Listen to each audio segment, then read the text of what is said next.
Good morning, students. Now, this is the next video for class 11th Business Studies Part B, Social Responsibility of Business and Business Ethics. हमने chapter 7 ख़त्म कर लिया है, मगर हमने chapter 6 की एक भी केस स्टडी नहीं ली थी. नाउ क्योंकि हमने एक रीज़न से नहीं ली थी, क्योंकि ये चैप्टर है थोड़ा सा टफ है, तो इसकी वजह से हमने इसी केस स्टडी नहीं ली. सोर्सेज ऑफ फाइनेंस भी टफ है, मगर हमने केस स्टडी वहाँ की 2 दिन पूरी स्टडी की है. तो अगर हमने चैप्टर 7 की नहीं की है तो चैप्टर 7 की कर चुकी, चैप्टर 6 की नहीं की है, तो हम इसकी भी केस स्टडी लेंगे. तो आज हम इसकी केस स्टडी लेंगे. आज और कल हम इसकी सिर्फ केस स्टडीज़ लेंगे इस चैप्टर की. हमने लास्ट इनकी चैप्टर्स की केस स्टडीज़ नहीं ली थी, इसलिए. अब आते हैं इसकी केस स्टडी में. देखिए, ये चैप्टर 6 है, सोशल रिस्पॉन्सिबिलिटी. ओके, तो उनकी केस स्टडी हमने नहीं ली थी, इसकी वजह से हम आज ले रहे हैं. चैप्टर 7 की केस स्टडी ऑलमोस्ट ख़त्म हो चुकी है. देखिए, ये पेज नंबर है 202. इसमें देखिए, the businessman are responsible for aggravating pollution, so it's become the moral duty of businessmen to take some positive effect for controlling this problem. Okay, ये बता रहे हैं कि एक बिजनेसमैन है जिसकी रिस्पॉन्सिबिलिटी क्या होती है, जितना हो सके पोल्यूशन को कम करना. ठीक, तो यहाँ बता रहा है कि एक बिजनेसमैन ऐसा है जो कि पोल्यूशन बहुत ज़्यादा कर रहा है, मगर उसकी रिस्पॉन्सिबिलिटी ये है, उसकी मॉरल्स ये हैं कि आपको कोशिश करनी चाहिए कि जितना हो सके पोल्यूशन को कम करें और पोल्यूशन को घटाने के लिए पॉजिटिव स्टेप्स लें फॉर कंट्रोलिंग इट्स प्रॉब्लम. यानी कि इस प्रॉब्लम को कंट्रोल करने के लिए हमको पॉजिटिव स्टेप्स लेना है जो कि बिजनेस के पोल्यूशन को ख़त्म करे, कम करे. The businessman are responsible for spreading too much pollution, so इसकी they have the moral duty to control the pollution. In the light of this statement, explain the role of businessman in checking pollution. अब आपको यह बताना है कि क्या role है businessman का कि वो इस स्टेटमेंट, जो स्टेटमेंट दिया हुआ है, इस स्टेटमेंट को पूरी तरह से फुलफ़िल करे और पोल्यूशन को चेक करने के लिए क्या क्या स्टेप्स ले या क्या क्या उसका रोल है जो वो निभा सके पोल्यूशन को कंट्रोल करने के लिए. तो ये बता रहा है कि the industry is the main cause of air and water pollution. This is true. सबसे ज़्यादा दिक्कतें जो पोल्यूशन की आती हैं वो इंडस्ट्रीज़ में ही आती हैं. इंडस्ट्रीज़ की ही वजह से जो प्रॉब्लम क्रिएट होती है उसी वजह से आती है.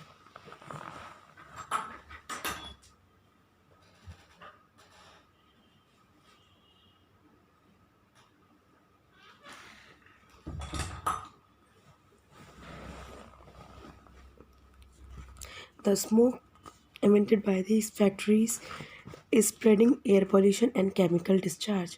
तो जो स्मोक होता है वो पोल्यूशन करता है एयर का और केमिकल डिस्चार्ज करता है वाटर में, तो इसलिए वो लेक और वो रिवर्स को पूरा तरह से ख़राब कर देता है, पोल्यूटेड कर देता है.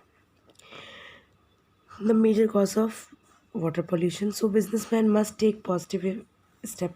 अब जिस तरह के स्मोक एयर में आ रहा है या जिस तरह का स्मोक वाटर में आ रहा है, इस चीज़ को हमको कम करने के लिए स्टेप लेना है. तो हमको स्टेप इसके लिए सोचना पड़ेगा कि किस तरह का हम स्टेप लें जिससे कि पोल्यूशन कम हो. तो इनके लिए क्या बोला गया है, इन्होंने स्टेप बोला गया है कि पहला तो पोल्यूशन को कम करने के लिए उन्हें क्या करना चाहिए, making use of eco friendly technique of production. यानी कि अगर प्रोडक्शन आप कर रहे हो तो आप कोशिश करो कि बिना इन्वायरमेंट को इफ़ेक्ट करते हुए करो.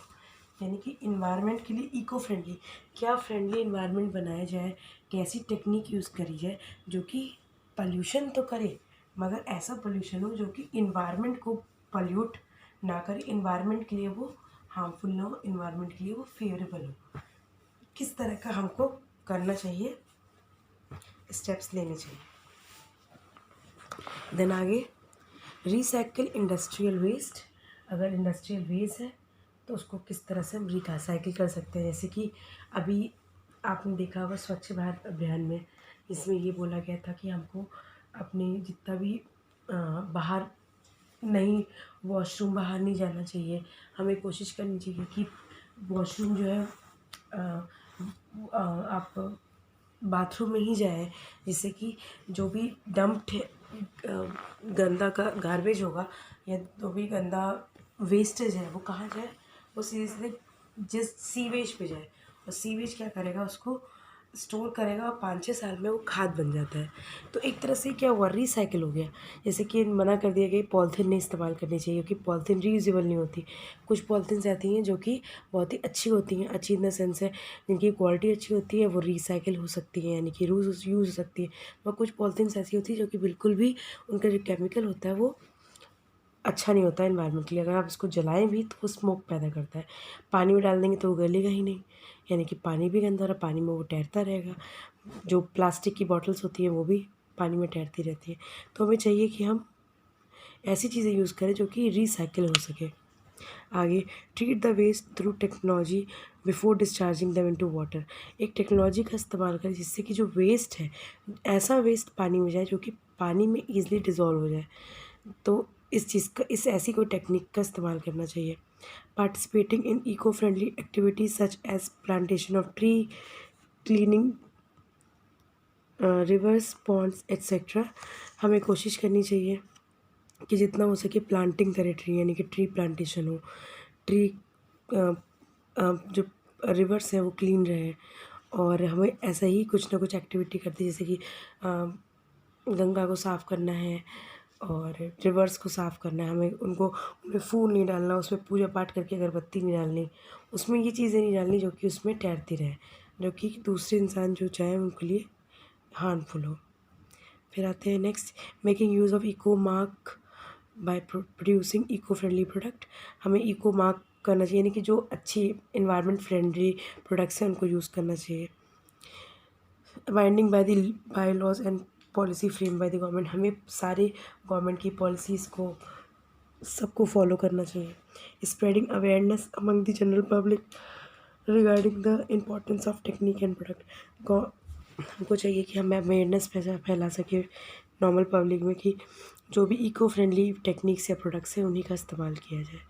तो एक तरह से बिजनेसमैन सबसे बड़ा रोल प्ले करता है इन्वायरमेंट के लिए। तो इसीलिए कहा गया है कि इन्वायरमेंट फ्रेंडली हमको चीज़ें करनी चाहिए जो कि इन्वायरमेंट को पोल्यूट ना करे, जिसकी वजह से नॉर्मल पब्लिक को, जनरल पब्लिक को प्रॉब्लम ना हो। अब देखिए नेक्स्ट क्वेश्चन एक और केस स्टडी का है। Mr. Rajiv is the owner of ready-made garment factory. His main motive is maximizing the profit. For this, he is charging high price from customer. Okay, एक mister Rajiv है जो कि readymade garment की factory चलाते हैं और ये ओनर है उसके, ठीक। इनका मोटिव क्या है मेन, कि जितना हो सके मैक्सिमम प्रॉफिट अर्न करना।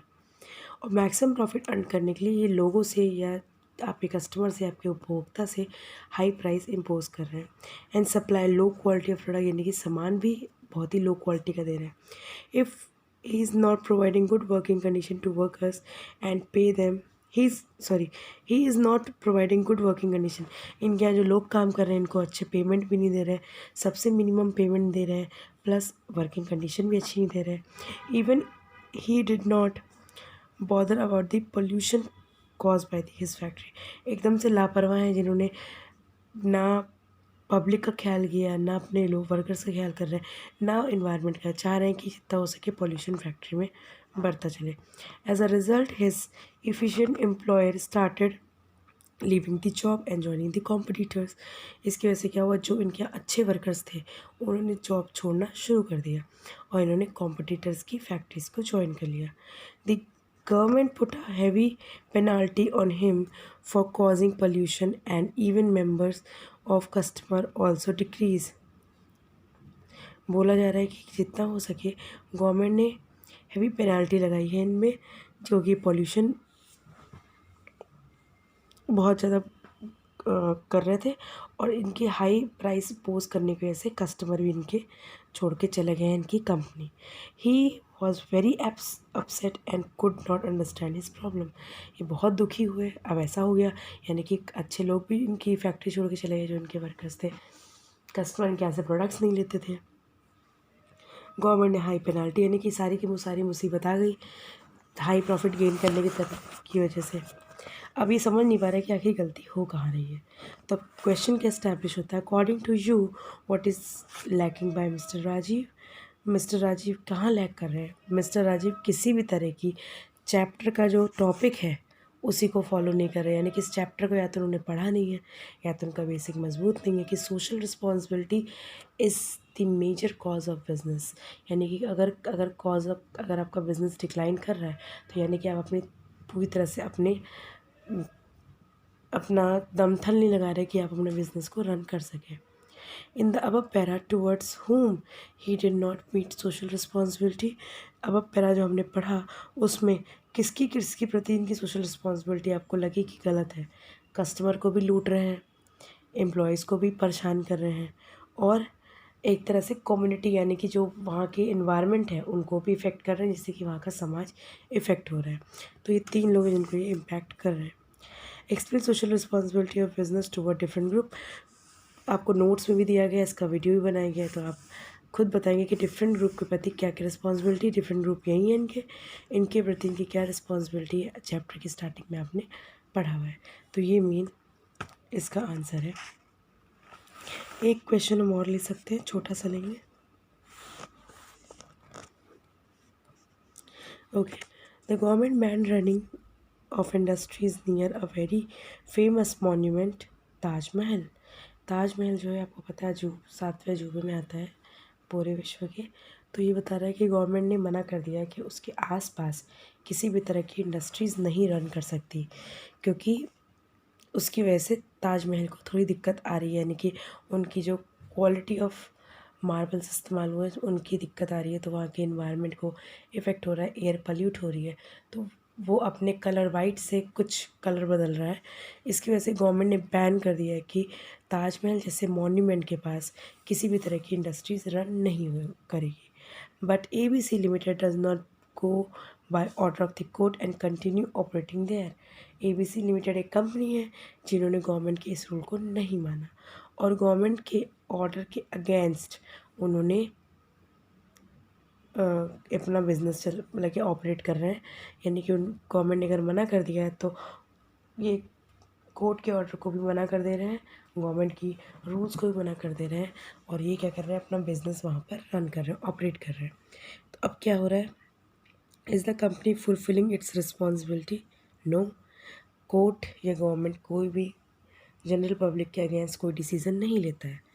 तो इसका मतलब है अगर आप गवर्नमेंट या कोर्ट के अगेंस्ट जा रहे हो तो आप एक तरह से जनरल पब्लिक के अगेंस्ट भी जा रहे हो। जनरल पब्लिक क्या है, समाज है, तो एक तरह से आप समाज की सोशल रिस्पॉन्सिबिलिटी की जो भी आपके ऊपर रिस्पॉन्सिबिलिटी है उनको आप पूरा नहीं कर रहे हो। यानी कि एक तरह से कंपनी किसी भी तरह की सोशल रिस्पॉन्सिबिलिटी को चेस नहीं कर रही। State case of for social responsibility, किस तरह का केस यहाँ पर सोशल रिस्पॉन्सिबिलिटी का बनता है। हमने बहुत सारे स्टार्टिंग ऑफ चैप्टर केसेस पढ़े थे।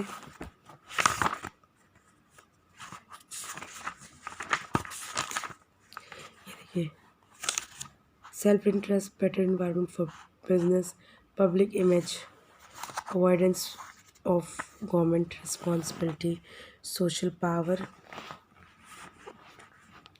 Resources use for moral justification, contribution to social problem, ये सारे आते हैं केसेस। तो यहाँ पर आपको देखना पड़ेगा कौन सा केस यहाँ पर लागू होता है, क्या सारे पॉइंट्स लागू होते हैं या एक पॉइंट लागू होता है या 2 या फिर मोर देन 2। तो आप यहाँ पर अपने हिसाब से लिख सकते हैं। ये सब आपको मेनली जो केस स्टडीज़ में डिस्कस कर रही हूँ उनको कॉपी में जिसमें हमको लग रहा है कि हम अच्छा लिख सकते हैं तो वहाँ पर आपके व्यूज़ का बिल्कुल वेट रहेगा कि आप उनको अटेम्प्ट करिए। केस स्टडी बहुत ही इंपॉर्टेंट है। अभी तक हमने चैप्टर 6 की नहीं ली थी, इसीलिए हमने यहाँ पर चैप्टर 6 की केस स्टडी ली है। कल भी हम केस स्टडी पे ही बात करेंगे। नया चैप्टर स्टार्ट करने से पहले हमको चैप्टर 6 और 7 की पूरी केस स्टडी ख़त्म कर लेनी है। कल तक चैप्टर 7 की हो चुकी है। बाय मिस्टेक चैप्टर 6 की हमने केस स्टडी नहीं ली थी और मैं ये चाह रही थी कि ये थोड़ा टफ चैप्टर है, इसलिए केस स्टडी आप इस थोड़े से अच्छे ईजी चैप्टर से स्टार्ट करिए। चैप्टर 7 ईजी था, इसलिए चैप्टर 7 के बाद चैप्टर 6 लिया, जहाँ पर आपको एक कंडीशन दे दी जाएगी कि इस केस में इस यहाँ पर अपना बेसिक स्ट्रॉन्ग करके कि आप अपने क्वेश्चन को with the help of your theory जो आपने चैप्टर में पढ़ी है उसके बेस पे आप केस स्टडीज़ को सॉल्व करिए। Thank you.